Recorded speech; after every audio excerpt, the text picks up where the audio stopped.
అసలు మన రాష్ట్రం ఎంత దయనీయ స్థితిలో ఉంది అంటే పక్క రాష్ట్రాలందరికీ అన్నిటికీ రాజధానీలు ఉన్నాయా? బెంగళూరు, చెన్నై, ముంబై అన్నిటికీ అన్నీ ఉన్నాయి. కానీ మనకేముంది?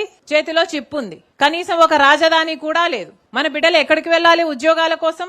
వాళ్ళ భవిష్యత్తు ఏం కావాలి? డిగ్రీలు, పీజీలు చదివిన బిడ్డలంతా రోడ్ల మీద తిరుగుతున్నారు, లేకపోతే ఆటో డ్రైవర్లు గానో గిగ్ వర్కర్లు గానో పనిచేస్తున్నారు. ఎవరు పట్టించుకుంటున్నారు? బిడ్డలకు భరోసా లేదు. పైగా చంద్రబాబు గారు అంటారు ఇప్పుడు 2 బిడ్డలు సరిపోరట, 3, 4, 5 కనాలట. ఉన్న బిడ్డలకే దిక్కులేదు, 2, 3, 4 కడాలట.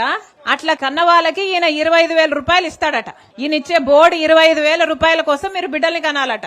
ఇప్పటికే ఆరోగ్యశ్రీకి చంద్రబాబు గారు 3,000 కోట్ల రూపాయలు బకాయిలు పెట్టారు. ఫీజు రీయింబర్స్మెంట్ కు 6,000 కోట్ల రూపాయలు బకాయిలు పెట్టారు. ఇప్పటికే కరెంటు ఛార్జీలు చంద్రబాబు గారు ముఖ్యమంత్రి అయిన తర్వాత ఈ 2 ఏళ్లలో మీ మీద 15,000 కోట్ల రూపాయలు వేశాడు. ఇదంతా సరిపోలేదు, ఇప్పుడు ఈ బిడ్డలు సరిపోరట, మళ్లీ బిడ్డలు కనాలట, మీకు దానికి 25,000 ఇస్తారట.